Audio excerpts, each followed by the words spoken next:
حضرت ادریس علیہ السلام اللہ تعالیٰ کے تیسرے نبی تھے جو کہ حضرت آدم علیہ السلام اور حضرت سیش علیہ السلام کے بعد نبوت کے جلیل القدر منصب پر فائز ہوئے۔ مورخین کے مطابق آپ کی ولادت بابل یا مصر کے شہر منفیس یعنی منف میں ہوئی۔ آپ کا اصل نام انوق تھا، جبکہ قرآن کریم اور احادیث مبارکہ میں آپ کو ادریس کے نام سے پکارا گیا ہے۔ روایات میں آتا ہے کہ حضرت ادریس علیہ السلام نے نہ صرف دنیا میں لوگوں کو سب سے پہلے لکھنے پڑھنے اور تعلیم حاصل کرنے کا درس دیا، بلکہ اپنی زندگی کا بیشتر حصہ اسی درس و تدریس میں صرف کیا۔ چنانچہ لوگ آپ کو ادریس یعنی درس دینے والا کہہ کر پکارنے لگے۔ آپ کا حضرت سیش علیہ السلام کی 5ویں پشت سے تعلق تھا اور آپ کا شجرہ نسب کچھ یوں ہے: ادریس بن یارد بن محلائل بن کنین بن انوش بن سیش بن آدم علیہ السلام۔ آج کی ویڈیو میں آپ کی مکمل زندگی کا خلاصہ پیش کرنے کی ایک ادنا سی کوشش کریں گے۔ آپ دیکھ رہے ہیں ٹرو انفو نیٹ ورک اور میں ہوں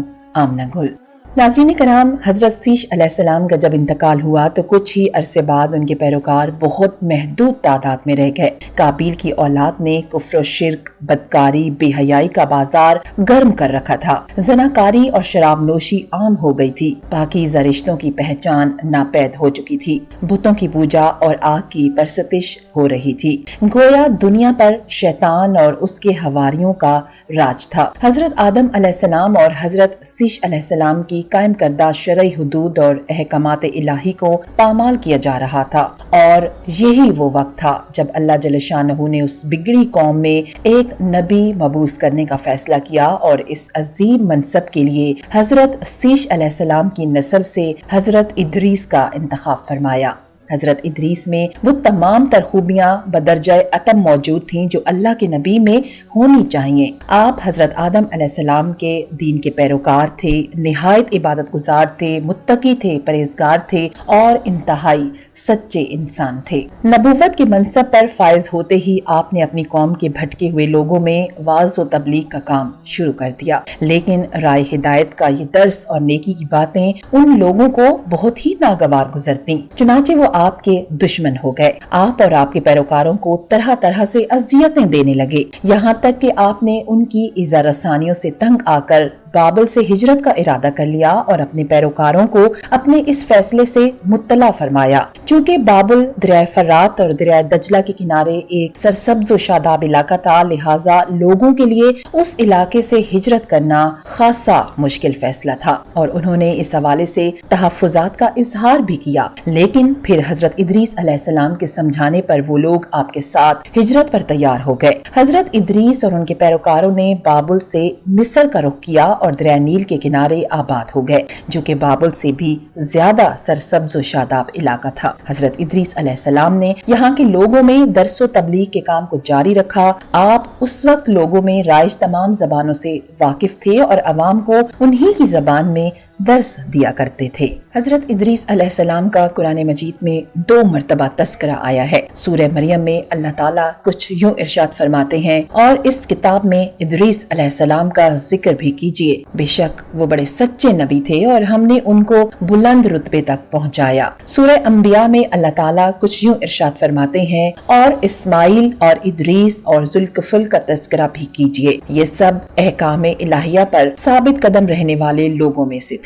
قرآن کریم کی معروف و مستند تفسیر معرف القرآن کے مطابق حضرت ادریس علیہ السلام حضرت نوح علیہ السلام سے 1000 سال پہلے پیدا ہوئے۔ اللہ تعالیٰ نے آپ کو نبوت کے مرتبے پر سرفراز فرمایا اور آپ پر 30 صحیفے نازل فرمائے۔ حضرت ادریس علیہ السلام وہ پہلے انسان ہیں جنہیں علم نجوم اور حساب بطور معجزہ عطا کیے گئے۔ نیز سب سے پہلے انہوں نے ہی قلم سے لکھنا اور کپڑا سینا ایجاد کیا۔ ان سے پہلے لوگ عموماً جانوروں کی کھال لباس کے طور پر استعمال کیا کرتے تھے۔ پھر یہ کہ سب سے پہلے ناپ تول کے طریقے بھی آپ ہی نے متعارف کروائے اور اسلحہ بھی آپ کی ہی ایجاد ہے۔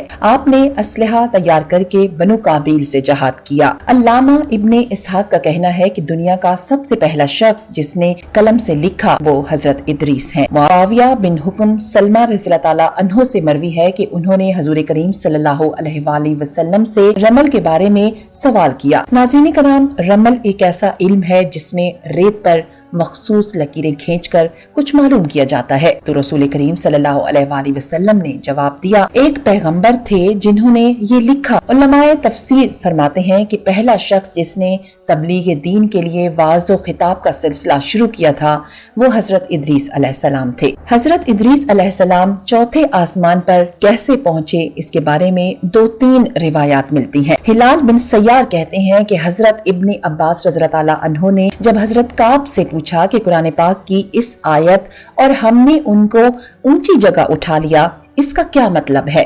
تو حضرت کعب نے فرمایا، اللہ عز و جل نے حضرت ادریس کی طرف ایک وحی بھیجی کہ میں تمہیں ہر روز تمام بنی آدم کے اعمال کے برابر درجات دیتا ہوں۔ اس سے مراد اس زمانے کے تمام انسان ہیں۔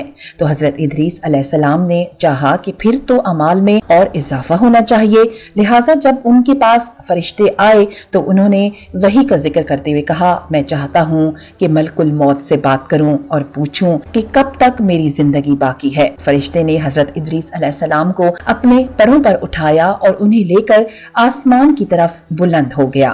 جب وہ چوتھے آسمان پر پہنچے تو ان کی ملاقات ملک الموت سے ہو گئی جو کہ نیچے اتر رہے تھے۔ جب بھی حضرت ادریس علیہ السلام کے دوست فرشتے نے ملک الموت سے حضرت ادریس کے بارے میں ذکر کیا تو اسرائیل نے پوچھا، حضرت ادریس کہاں ہیں؟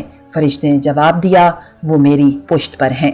اس پر ملک الموت نے حیرت کا اظہار کرتے ہوئے کہا کہ واہ، تعجب ہے، مجھے پروردگار کی طرف سے کہہ کر بھیجا گیا ہے کہ حضرت ادریس علیہ السلام کی روح چوتھے آسمان پر قبض کر لوں، تو میں نے سوچا کہ وہ تو زمین پر ہیں، ان کی روح چوتھے آسمان پر کیسے قبض کروں؟ ابھی اسی سوچ و بچار میں تھا اور زمین پر اتر رہا تھا کہ تم انہیں لے کر چوتھے آسمان پر آ گئے۔ پھر ملک الموت نے ان کی روح قبض کر لی۔ ابن ابی حاتم نے بھی اس آیت کی تفسیر کے ذیل میں اس حدیث کو ذکر کرتے ہوئے یہ اضافہ کیا ہے کہ جب حضرت ادریس علیہ السلام نے فرشتے سے کہا، ملک الموت سے میرے بارے میں سوال کرو کہ میری عمر کتنی باقی رہ گئی ہے، جبکہ حضرت ادریس فرشتے کے ساتھ ہی تھے۔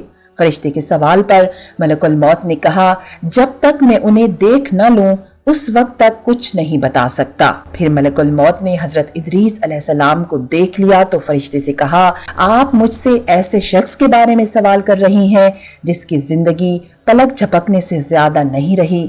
پھر فرشتے نے پر کے نیچے حضرت ادریس علیہ السلام کو دیکھا تو ان کی وفات ہو چکی تھی۔ ناظرین کرام، اسی روایت کے حوالے سے روضۃ الصفیہ کے منصف کچھ یوں تحریر کرتے ہیں کہ حضرت ادریس علیہ السلام کثرت سے اللہ تعالیٰ کی حمد و ثنا اور عبادت میں مصروف رہا کرتے تھے اور فرشتوں میں نہایت محبت اور عقیدت و احترام کی نظروں سے دیکھے جاتے تھے۔ فرشتے ان کے پاس آتے اور ان کی صحبت میں بیٹھا کرتے تھے۔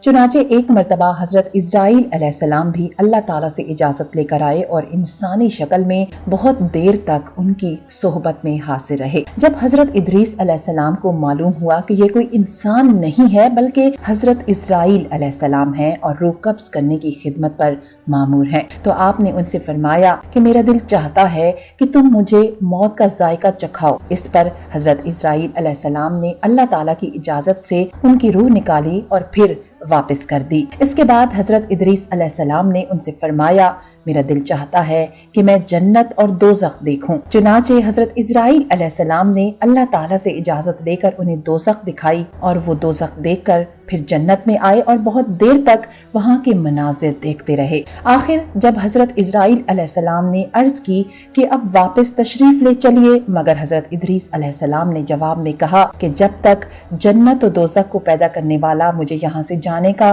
حکم نہیں دے گا اس وقت تک یہاں سے نہیں جاؤں گا۔ چنانچہ اللہ تعالیٰ نے ایک فرشتے کو مقرر فرمایا کہ وہ ان کے درمیان فیصلہ کر دے۔ حضرت اسرائیل علیہ السلام نے اس فرشتے کو پوری صورتحال بتائی۔ پھر حضرت ادریس علیہ السلام نے فرمایا، میں قانون خداوندی کے مطابق موت کا ذائقہ چکھ چکا ہوں اور اب جنت میں آ چکا ہوں، چونکہ حق تعالیٰ نے فرمایا ہے کہ جو ایک دفعہ جنت میں داخل ہو گیا تو ہم اس کو اس میں سے نہیں نکالیں گے، لہٰذا اب میں یہاں سے نہیں جانا چاہتا۔